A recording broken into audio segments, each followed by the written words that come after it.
It's Sawikanda. We're live on Facebook as TV3 Ghana and on DSTV as channel 279. My name is George Quinning. Top of the stories this hour.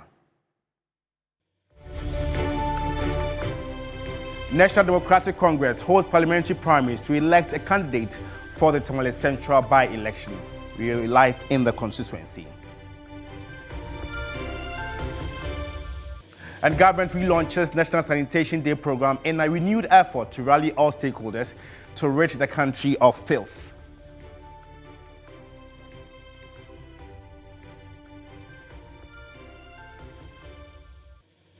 Also in this bulletin, we explore the savings culture of Ghanaians.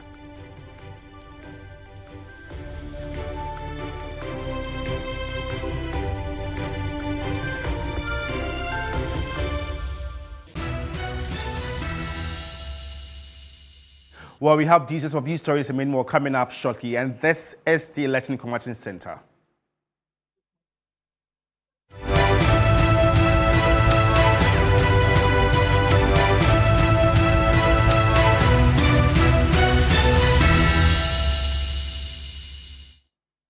My name is George Quinning, and this is Weekend Central. Just so you know, you can get interactive with us. We are live on Facebook as TV3 Ghana. And then let's begin with the by-election in Tamale Central, as the National Democratic Congress parliamentary primary for Tamale Central constituency is underway at the Aliu Muhammad Sports Stadium in Tamale.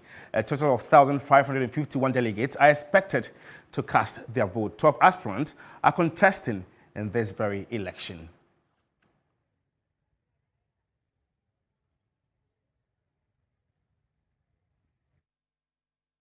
And now let's cross over to my colleague in Tamale, and that's Christopher Mark. Christopher, good afternoon, and thanks for joining us this very afternoon. Can you tell us, has the exercise actually started, and how many delegates have voted so far? Yes, so George, we are currently at the Aliu Muhammad Sports Stadium here in Tamale, where the NDC parliamentary primary is taking place. A total of 1,551 delegates are expected to cast their votes in this election. Voting started after 9 a.m. and as we speak, a total of over 450 delegates have already successfully gone through the process. The process has been peaceful so far, no incident recorded as at start of the voting till now. And I can say that the security presence here accounts for this particular environment that we are seeing. A lot of people have come, but the security are not allowing non-delegates to have access to the voting arena. And so all the people you see here, apart from the election observers, everyone here is a delegate. The supporters of the 12 aspirants have been left outside in order to maintain peace in the voting arena. And so, George, I can confirm to you that voting is underway and the process has since been peaceful. A Deputy National Communications Director of the party, who is also here to ensure that the election goes on smoothly, Akugan, has been engaging the media. Let's take a listen to what he's been saying about the peaceful process so far. So far, so very good, and we haven't had any challenges so far. Both the aspirants and then the delegates have really comported themselves so far, and as you can tell, there are more hours ahead. It's just 10:20, and so far so good. I think that all the things that we told them to comply with are being followed. None of the EC officers have told us of any problem, and that is what we want to hear. As I said in my initial remarks, this is to the glory of God and also to the memory of Alhaji Murtala Muhammad. So I think that the way it is going, it's a prayer that it ends this way. We elect one person and all the 11 supports, and then we move on. Let's talk about security. Are you impressed with the security arrangements? I'm impressed with the security arrangements, and then so far, I don't think that the police are even having any hectic time controlling the crowd. Everybody is seated. Those who are in their queue are going to vote and all those. So yes, the numbers.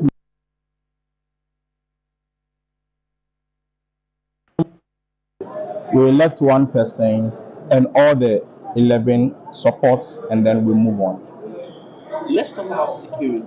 Are you impressed with the security arrangements? I'm impressed with the security arrangements, and then so far, I don't think that the police are even having any hectic time controlling the crowd. Everybody is seated. Those who are in their queue are going to vote and all those. So yes, the numbers may look huge, but they are all idling because we have decided to comport ourselves and do the right things. And if there's any challenge, so far there's only two challenges that they have brought to us, and then we have solved it. So everything is moving smoothly. Beyond this, And Christopher, per engagement with him, he says he's impressed with security arrangement. From wherever you're standing, paint for us a clear picture of how the security situation is like at Tamale Central. Yes, so George, if you can see behind me, the place where the delegates have been positioned and how they go through the processes. You know that the election directorate had issued a directive as to how this election is going to go. First of all, they've indicated that there will be some ballot boxes, and these 168 branches are going to be grouped into 4 electoral areas. And so that is what is happening here. The various branches have been grouped into electoral areas. And so if you belong to one group or one electoral area, as they have boxed them, you move to one arena where you'll be taken through the process before you go cast your vote. And so that is what is happening here. The Electoral Commission has also been up to task since the start of this particular exercise today. Now, the Northern Region chapter of the Peace Council have also been sharing their thoughts about how the exercise has been so far. Let's take a listen to what they've been saying. Well, so far the process is smooth, and we appreciate that things have been put in order. We have asked a number of questions how the process is going to be run, and I think we are satisfied. Earlier on Friday, we met with the delegates, with the aspirants, and to urge them to ensure that we have peace now and into going into the future. So we think that yes, everything is going to be peaceful. We hope so. And from the assurances that we have been given, we think that being an internal issue, it will be peaceful. yeah. Are you satisfied with the security arrangement? Oh, certainly. We have a number of security persons who are around. The police are there. Personnel from other sister security organizations are also around. And even the party itself has put in measures to ensure that the security of the process is assured. So I think that it's okay. We don't anticipate any problems. Yeah. Christopher, so we leave it right here, but I will still, delve deeper into this. Thanks so much for your time, and continue with the report for us. Christopher Marcon is our regional correspondent who is on the grounds covering the elections by the NDC to elect a member of parliament, a candidate for the Tamale Central by-election. And let's just stay on this. Dr. Samuel Efriye is a political analyst, and he joins us via Zoom. Good afternoon, Doc. And how significant is this exercise to democracy, especially when the MPP has actually decided to pull out of this very by-election? Well, George, it's significant because, it tells us how manage or practice democracy to now, especially when it comes to party democracy. Then we come to the national one.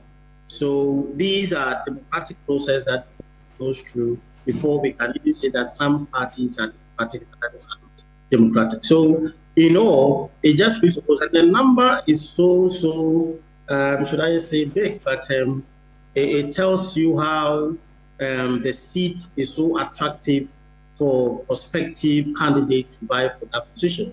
And I think we have to give credence to the former or the late Muntala and others who have occupied the seat. Because if in his demise, you have gotten about 12 people to vie for that position, that means that the seat is so attractive. Yeah. And you look at the personalities involved. You have diplomats, you have lawyers, you have professors, and it shows how that seat makes a difference in the northern parts of Ghana, especially Tamale constituency. And it's very good, and I'm happy for that constituency to have such personalities, and also how they've managed to put in place these democratic steps and processes involved to elect whoever becomes the candidate for that constituency. Yeah, Doc, so there are 12 aspirants contesting this very election. And what is the way forward for the person who wins the primary to eventually contest in the by-election? You see, one thing that the person that will win these internal elections has a bigger responsibility to bring all of them together. You see, one disadvantage of having a large number of candidates that vie for one position is the ability to manage them after one is elected. And that is when, if you don't have a personality of reconciliation, if you don't have a personality of trying to be humble and also to accept whoever that you need to bring them forward. If you don't have that personality, it becomes a challenge for you to succeed. But I believe that anyone that will be elected will have that kind of attribute to ensure that they bring on. If not, then it might affect them in 2028 election, because the division might start from this time if it's not well managed. Dr. Samuel, thanks so much for sharing expertise on this, and we're really grateful for this. And if you just tuned in, this is Weekend Central, and we just spoke on the ongoing election by the NDC to elect a parliamentary candidate for the Tamale Central by-election. Some 1,551 delegates are expected to cast their votes today, and 12 aspirants are actually contesting this very election and the by-election for Tamale Central. And away from that, Acting Director General of the National Road Safety Authority, Abraham Amaliba, says constituents of Akwatia observed that the New Patriotic Party, NPP, remained an insignificant minority in Parliament and therefore could not deliver the needed developmental project it voted for. And meanwhile, governance expert Professor David Abdullah insists that the Member of Parliament for New Job and South, Michael Ochubefi, must not get away with the promise he made during the polls. They spoke on Key Point earlier today. So why should I vote for the NPP when indeed they are an insignificant minority in Parliament? Why?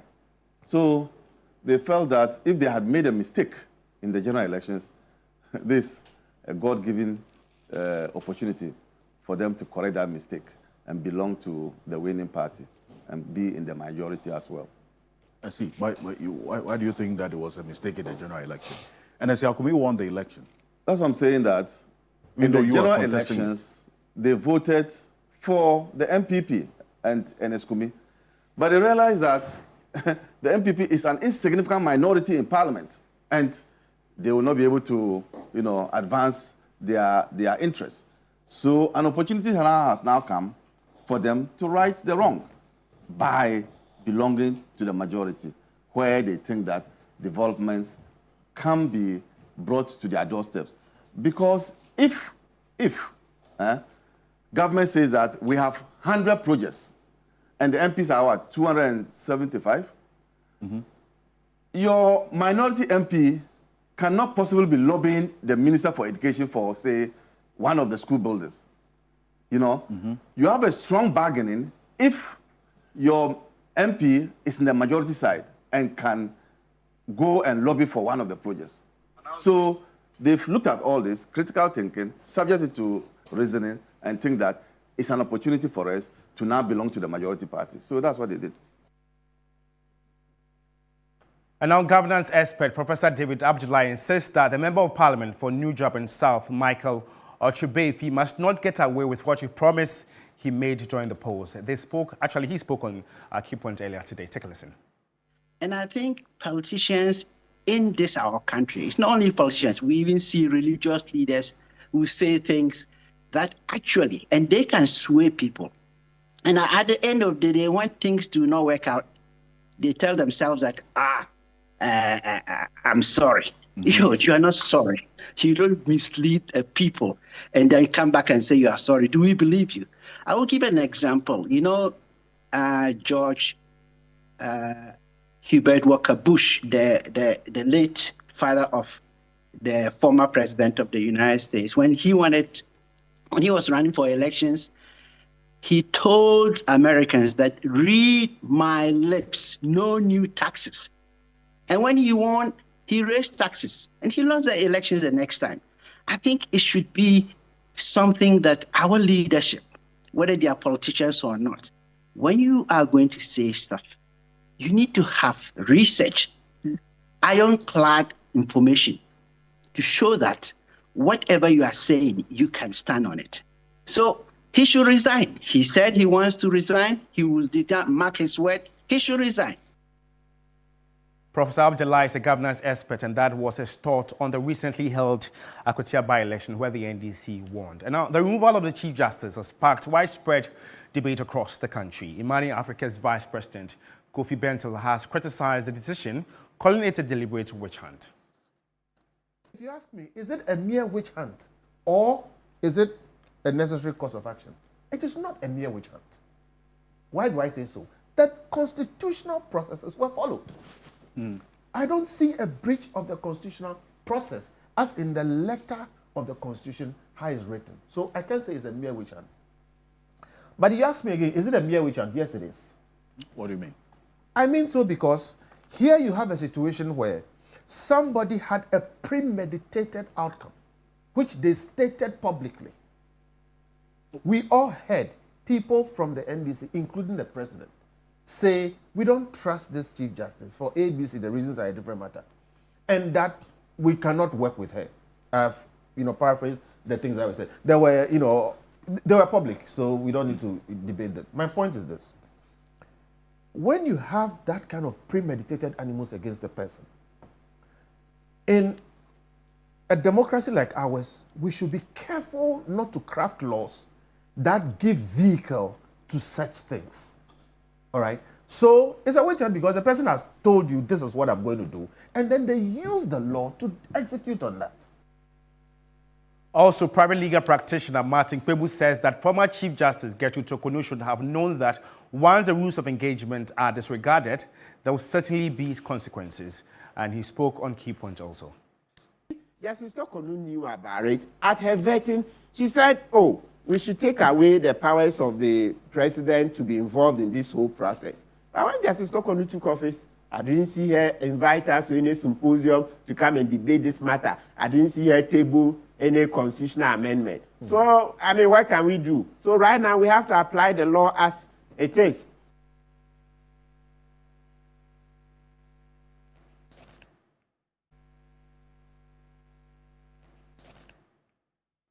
And in more news this afternoon, there was a renewed tension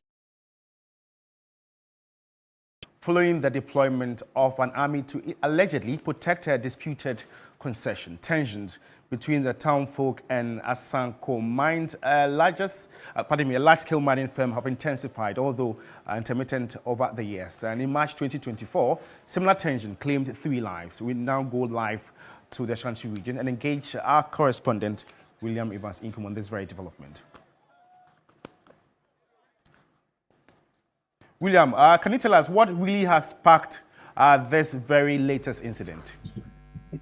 Well, so it is the old issue, which of course, which date back in 2018. Initially, it was between 2 parties. That is King Solomon and Casimil, a joint mining firm, and then Asanko Mines, over the ownership of a 75 acres concession. And we understand that it has huge gold deposits, and that is the reason for that high interest. Then we have another party also joining, and this time the community members, or if you like, the youth from Tontokrom community. Their claim is that they have no job to do, and so they want, or they are impressing on government to turn that particular concession into a community mining so they can work or operate as cooperative a mining unit as far as their claim is concerned. So that has been the bone of contention over the years. Now this morning we heard that some military personnel have invaded that particular concession. There has been some level of, ensuing tension between the youth, the aggrieved youth in Tontokrom, and then the army officers. We have engaged the RCC, just wanting to know, because not too long ago, there was a directive that nobody should engage the military as far as matters of such nature is concerned, especially when it is not coming or has not been directed by the Regional Security Council. So we just wanted to know whether, the deployment was done by the RCC. But then the answer was no. And as I speak to you now, George, the RCC has directed, of course I'm talking about the regional minister, has directed that the military go back to the barracks. So now they've moved out of town. I can tell you that there's relative calm as far as Tontokrom is concerned. But we've also been engaging the youth who have also been telling their stories. Let's take a listen. And William.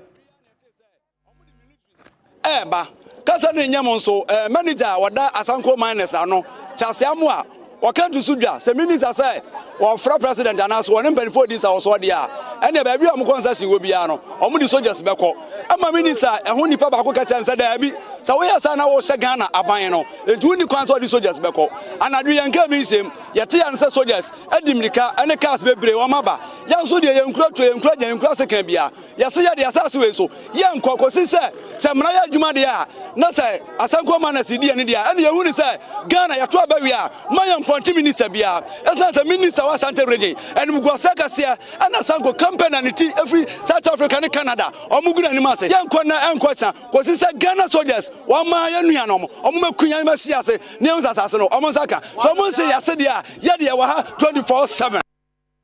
William, before you part company, in previous incidents, they were reported that 3 persons were confirmed dead. Can you tell us if any casualties have been recorded in this very latest incident? Well, there was a swift response because that particular place is volatile. So there has been some proactive measures as far as security details and picking up security information is concerned. So this time around, there was no casualty, George.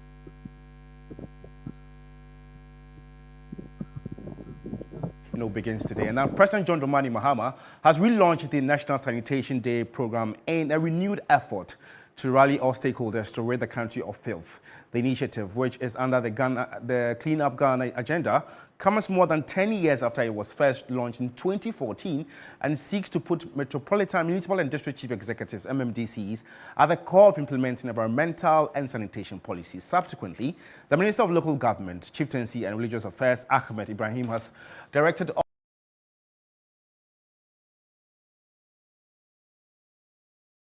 all metropolitan municipal district assemblies to immediately grade their loins and take immediate steps to clean up all public spaces, ceremonial streets and choke streets. Now let's listen to the President at the relaunch of the National Sanitation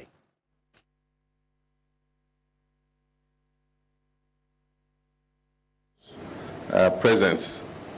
Yesterday I was together with him at the sports stadium watching a titanic match between House of Oak and Olidade. For those of you who didn't hear about it, it was a 1-1 draw. And so everybody was victorious. I want to recognize also our clergymen who are here in their numbers. I want to thank you for lending your presence. I want to thank all our traditional authorities who have had the opportunity to join us. But most of all, to thank our chairman for gracing this occasion with his presence. He represents the chieftaincy institution, and his words have very profound effect that the chiefs are going to be an integral part of this program in order that it makes it a success. Every society has values, and in all societies, one most important value is the value of cleanliness.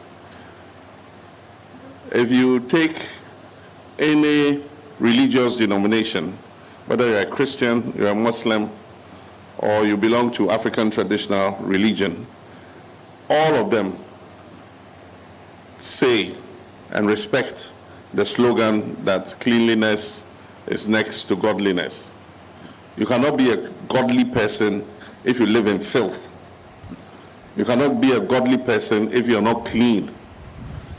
And so whether you're a Christian, you're a Muslim, or you believe in Belikbeji or whatever, they all believe that cleanliness is next to godliness. And that has been part of our traditional value systems. I know that when I was growing up, anytime I vacated from school and my father made me go back to stay with my mother in Damango at the time, early in the morning, my mother, my aunties, my sisters, and we the children will be waking up at 5 a.m. and all of us will be given brooms. We will sweep the whole compound. We'll go outside the house and sweep around the whole house and gather every litter. That was a part of African traditional practice. Unfortunately, today, that value system has broken down. And now let's conclude with my colleague, William Evans-Inko. William, so the president has relaunched the National Sanitation Day. And I don't know, in the Ashanti region, is that the sense of the fact that sanitation is a shared responsibility and so all hands on deck? Is that felt in the region? Well, I can tell you that there is some level of a growing interest. That is how I would want to position it, a growing interest. Nonetheless, if you go to some district assemblies, they are coming up with a renewed enforcement, strict one for that matter. So for instance, if you go to Efijan Kwabre South District, the DC wants to take it to a notch higher, and that is strict enforcement. So this morning, it was more or less like a communal labor. Every Tom, Dick, and Harry was in the street, cleaning and all of that. But then from Monday, we are going to see a shift in the paradigm. And that is to say, if you litter, then you'll be made to face the full rigors of the law. And this is how Pearl Ankara put it. Thank you so much, William. And so that was William Evans-Inko earlier. He brought us updates on a renewed tension in Tontokrom over disputed mine concession and also the relaunch of the National Sanitation Day and how well residents have accepted that very program. So let's still engage our, Eastern Regional correspondent, Yvonne Nikwe. Yvonne, and so the president is actually rallying support against filth. How well did residents in the Eastern region, accept this very program? I observed the exercise in the New Japan North Municipality. Now today, the apathy level seems to be coming up because for the past 2 months, we're seeing quite huge numbers coming out on the street to participate in the exercise. But today, we're seeing some downturn in those particulars, especially for those who own shops, closed the shop, but did not turn up to engage in the exercise. And this was quite a worry to the New Japan North Municipal Chief Executive, Samuel Adongo. He's been saying that because of what he's seen today, it means that the bylaws of the assembly would be enforced, and then quite a number of sanitation officers will be engaged by the assembly to ensure that citizens do comply by the exercise and then by the rules in the assembly, because they don't want to be seeing the numbers in malaria or typhoid cases in the New Japan North Municipality. So Yvonne, experts say sanitation is a shared responsibility. And so how well is the municipal assembly ensure that there's more participation, especially from residents and then shop owners alike? So just like I said earlier on, the New Japan North Municipality intends to enforce the bylaws in the assembly so that when residents don't turn up for the exercise, they will be processed for court. Secondly, they want to engage quite a number of the sanitation officers so that with the huge numbers of the population we have in the municipality, they're able to track down households and then shop owners who fail to clean their household, their community nearby drenched, and then ensure that the exercise are complied with. And then we do have a cleaner community before we're engulfed with those communicable diseases that we're recording elsewhere. I'm told you spoke to the MC. Let's take a listen to him. Failed to join us in the cleanup exercise. We have made arrangement with our environmental officer, and for that matter, we are going to serve all of them. And the law will take its course from there. The bylaw speaks so much about this. So whatever the bylaw says about this, that is what we are going to do. And there's nothing out of the law. We are going to go straight and according to the law. It is true that we don't have enough environmental officers, and we are actually working on that to make sure that we get enough environmental task force or environmental officers so that we can go around the whole municipality to ensure that everybody is complying. A responsibility of all of us that we take it as a priority and make sure that we clean our communities, make it healthy and out of filth. There are most of this filth that we all created ourselves, and that is what has been bringing some of these kind of communicable diseases, some that are preventable. Something like typhoid, for instance, it mostly is out of filth. If we look at malaria, it's because we are not desilting our gutters, we are not cleaning our communities, and so many other things. Cholera and Yvonne, this is on a lighter note. I don't know, Koforia, you know that is where we have the flowers. Did the flowers come out to work today? The flowers turning up to clean up. We're hoping that next month we'll see more of the flowers join Zoomline on the freezing officers and everybody to clean the municipality. Thank you so much for your time and continue with the good work. Yvonne Nikwe is Eastern Regional Correspondent, also updating us on the relaunch of the National Sanitation Day and how residents there accepted this program. It's a shared responsibility, so all hands on deck to ensure this becomes viable. And so we have the Executive Director of Koniwak with us on phone to tell us more on this very program. Good afternoon. Thanks for joining us. And so the President says he's actually rallying support against filth. And what do you make of this? Sorry, can you take that again? And the President is rallying support against filth. What do you make of this very, motive? Okay, so sanitation is everybody's responsibility. And I know that some years back we had launched similar programs. It was going well, but it had a lot of challenges and it didn't go well. And they are relaunching it. And if this time all those responsible ensure that they play their part, we can have something running. But sanitation is, if I would say, not a once in a while business. It's an everyday business. But I think this day is set aside just to also kind of have the conscious effort, make the conscious effort or reminder to people that we need to clean our environment. We do not need someone to be reminded that we need to clean our environment or set a day aside to clean our environment. So I see this as a way of constant reminder monthly that we should clean our environment. But that shouldn't mean that we dedicate the cleanliness to only one day. It should be something that should be done every day. Few days ago, I heard on radio that the minister for sanitation, in charge of sanitation, had ordered that all MNDCs in the Greater or everywhere should make it a point that by 8 a.m. there's no filth on the street. And actually, if you go to some assemblies, there was no filth on the street. So it's a responsibility. It's about us holding people accountable also. We can set the day aside, but if we do not hold people accountable, if we don't hold the MNDCs accountable, then this will be a 9-day wonder. Because once they start, fatigue will set in. And if we don't bring all the various people responsible, we have to bring, I'm happy that the President mentioned chiefs, and the National House of Chiefs was here and committed to working with chiefs to ensure that they support the program. Civil society was mentioned, and with a whole lot of partners, private sector. It is a collective responsibility. And so if we think that is something that is for only assemblies and allow them alone to do it, and if they also do not bring on board others to support, then we will definitely have this being something that we start and it will not be sustained, just like previously it happened. And I did hear that bylaws to be enforced. It's not to say that most of the assemblies, a number of them do not have what we call bylaws, because they always say that it's very expensive to gazette bylaws. And I'm hoping that it should be part of the indicators to ensure that those who do not have bylaws on sanitation duly establish their bylaws. Okay.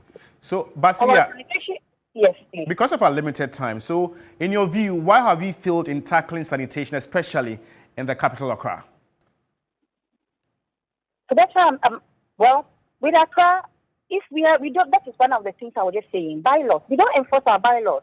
I know AMA has gazetted their bylaws in some of the assemblies in Greater Accra, but we do not enforce it. And sometimes there's interference with there's a lot of political interference. Now, the assembly may get somebody who is committing a sanitation crime, get to the court, and the person is released. So maybe we have to ensure that the charges we give for sanitation offences are a bit stringent enough. Our attitude is one thing, sensitizing for people to have a better attitude towards sanitation, but this has to be backed by enforcement of laws. If we do not enforce our laws, we will start this and then it will die off. Sure. Because human beings, we always need rules to work. Yeah.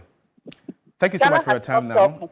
So we need to enforce our laws. Okay. For it to work. Yeah, we need to enforce our laws for it to work. Basilia Nambini Oduwusu, ex-executive secretary for the Coalition of NGOs in Water and Sanitation, Connie, was also sharing her thoughts on the relaunch of the National Sanitation Day. That takes us to our very first break. Stay with us.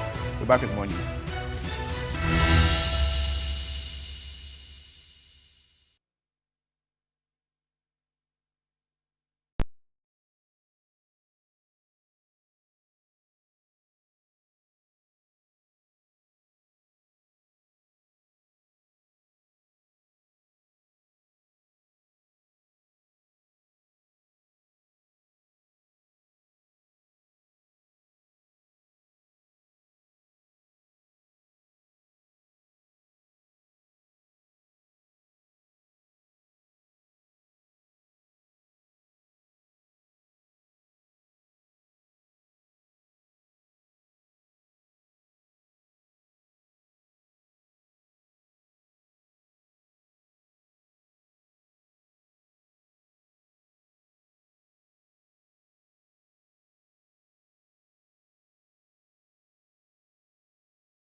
Reporting from the Takoradi Market Circle, from the heart of the Upper West Regional Capital, from the heart of the Ashanti Kingdom, reporting from Sunyani, from the Central Business District of Navrongo. The parliamentarians are on recess. This is where it all unfolds, the moments that potentially alters the course of our nation and the world. These are the individuals we recognize, the voices we amplify, who appears on screen and who contributes behind the scenes. With professionalism at our core, we bring you news you can trust, impact journalism that makes a difference. This illustrates how diverse perspectives enhance our strength and reinforces our mission. This is 3 News, leaders in breaking news, exclusive interviews, facts and analysis on TV, radio, online and digital. 3 News, first in news.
Welcome back from the break. In more news this afternoon, chaos erupted at the whole main lorry terminal on Saturday as disagreement between two rival groups under the GPR2 linger. Members of the GPR2 Branch 2 have since 2019 been embroiled in a legal battle over who takes over the leadership of the branch, creating tension at the terminal. And we'll be engaging our correspondent shortly.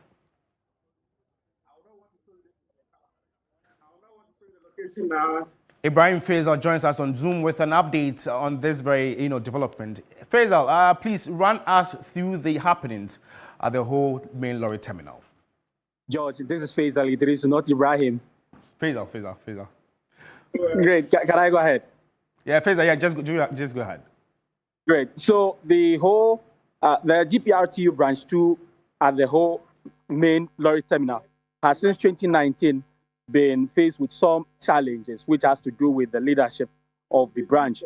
And at a point, right after their election, the then leadership would not hand over the administration to the newly elected executive. That issue had been in and out of court on several occasions. What we witnessed was open confrontations and sometimes exchange of blows at the bus terminal, creating tension at the terminal. Then yesterday, the new leadership was finally inducted into office several years after their election.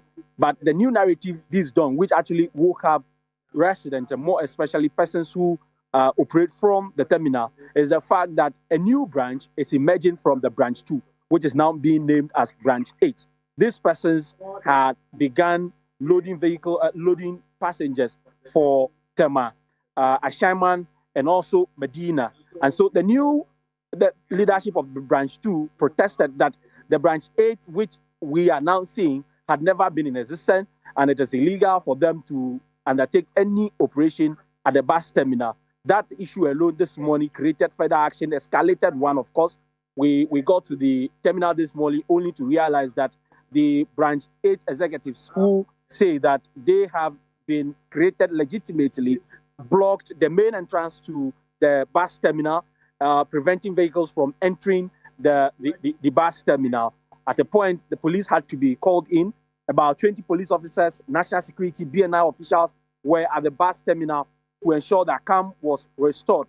But the issue is that both parties insist that they are going to operate, and until a further resolution is made from the national executives, they are going to operate. I spoke to one lady who identified herself as Vida Mpente, secretary to the so to say illegal Branch 8, and also the branch chairman from Branch 2, who is insisting that the Branch 8 cannot exist simply because two bodies under the GPRTU cannot operate from the same terminal. Let's have a listen to exactly what their concerns are from both sides.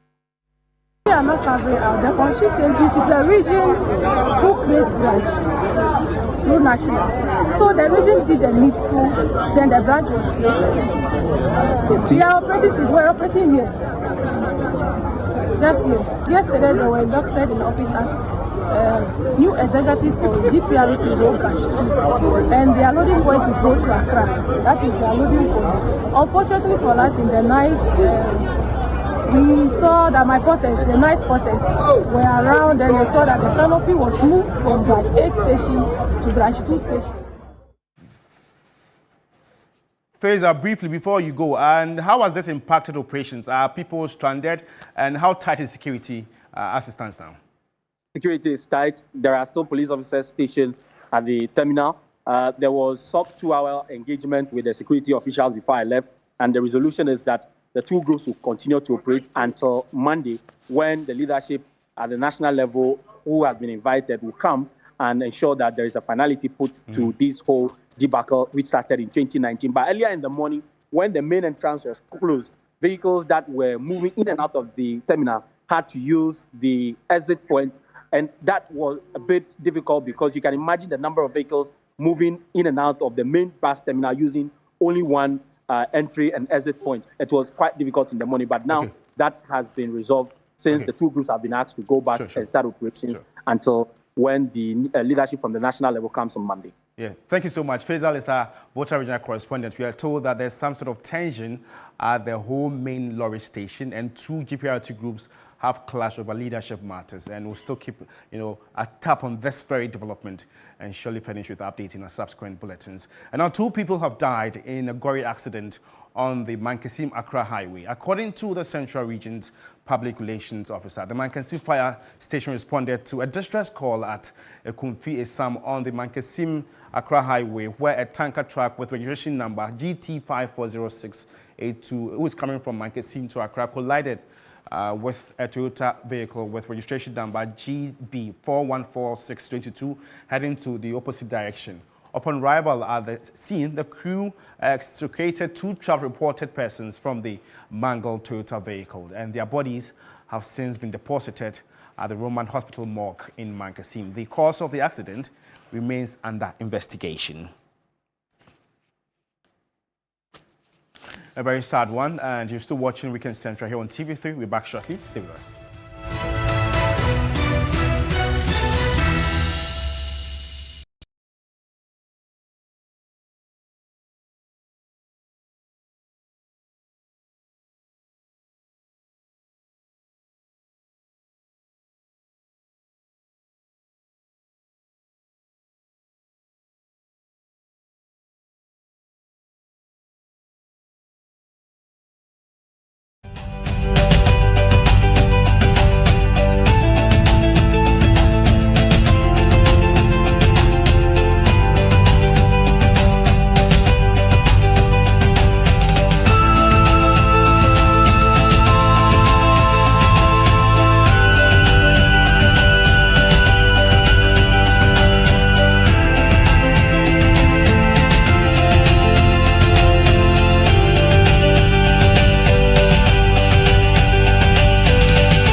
Reporting from the Takoradi Market Circle, from the heart of the Upper West Regional Capital. From the heart of the Ashanti Kingdom. Reporting from Sunyani.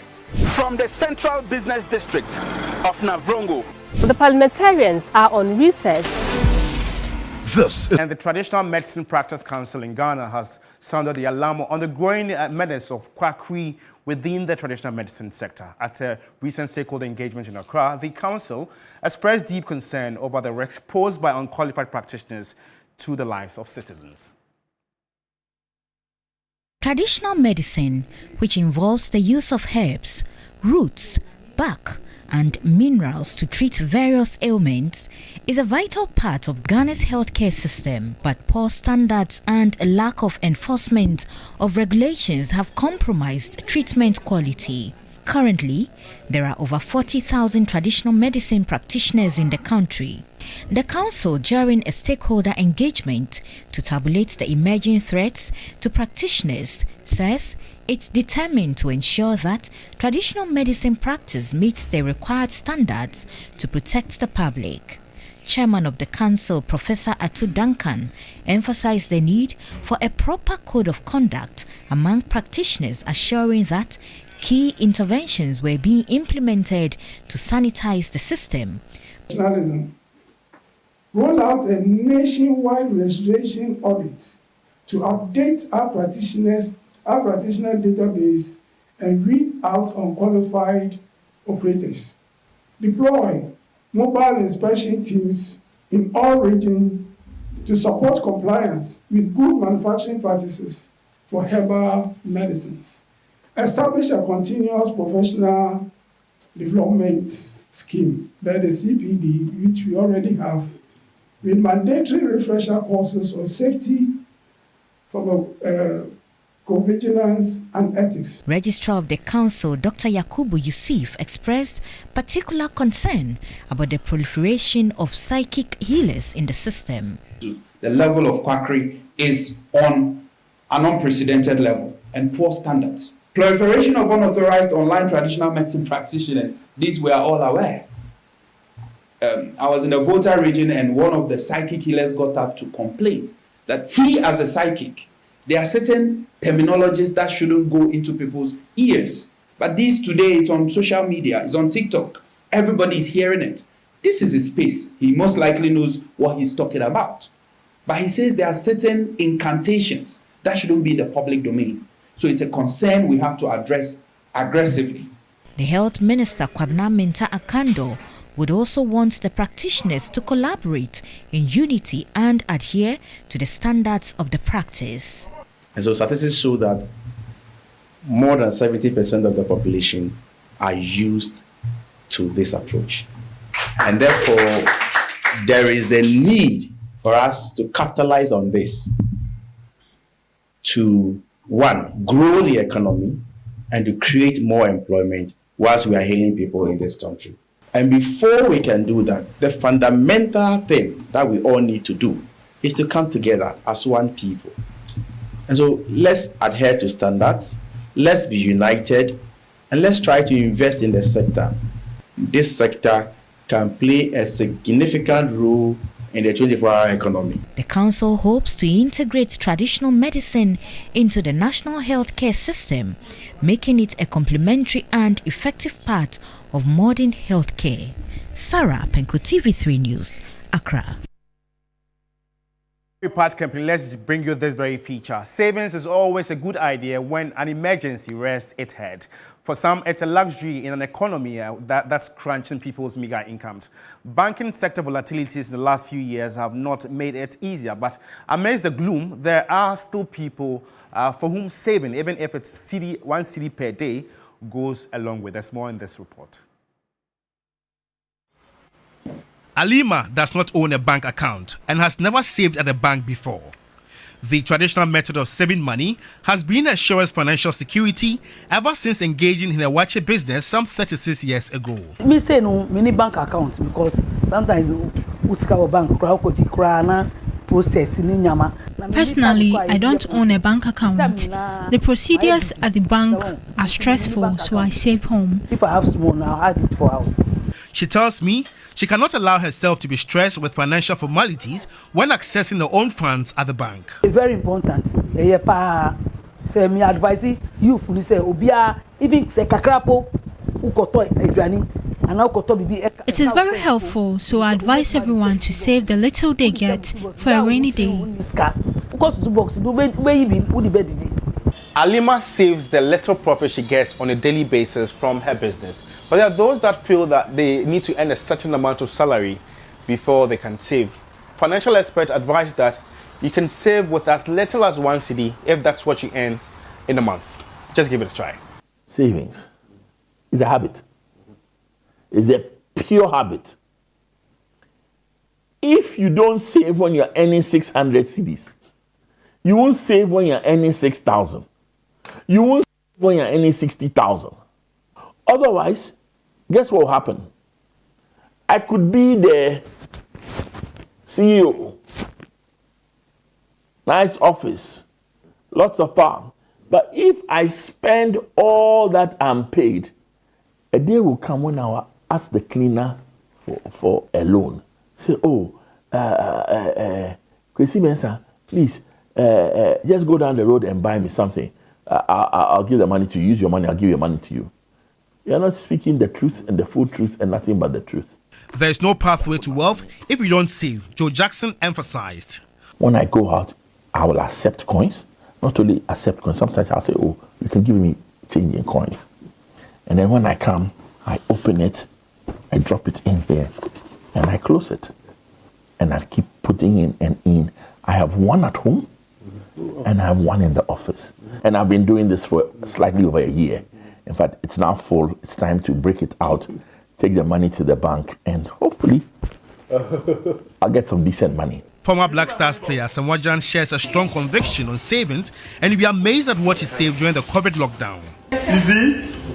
Inside, one room. Little drop of water makes the mighty ocean. Yeah? You can also do it too. You can also do it. Look. Yes, sir. Serious habit. Serious habit. See? Susubos has been a key asset in homes before the infiltration of banking systems. Although an ardent seller of these boxes at the 37 lorry station, Antikoni has stopped the use of Susubox.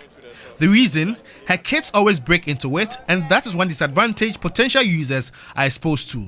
I started to scale 10 years. But me the guma, I've been using the box for more than 10 years until my kids started breaking into the box. People do buy the boxes. Equally beneficial is the group savings. Comfort has 3 groups she's a part of, where she pays daily, weekly and monthly. If it's a 10, her monthly savings will earn her 8,000 cedis and the daily 2,000 cedis. The disadvantage? Those that receive their funds express low interest in fulfilling the obligation.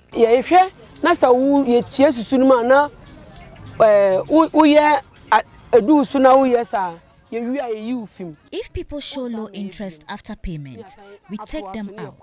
Also, those that collect the monies sometimes find it difficult to account for every CD paid. When a problem,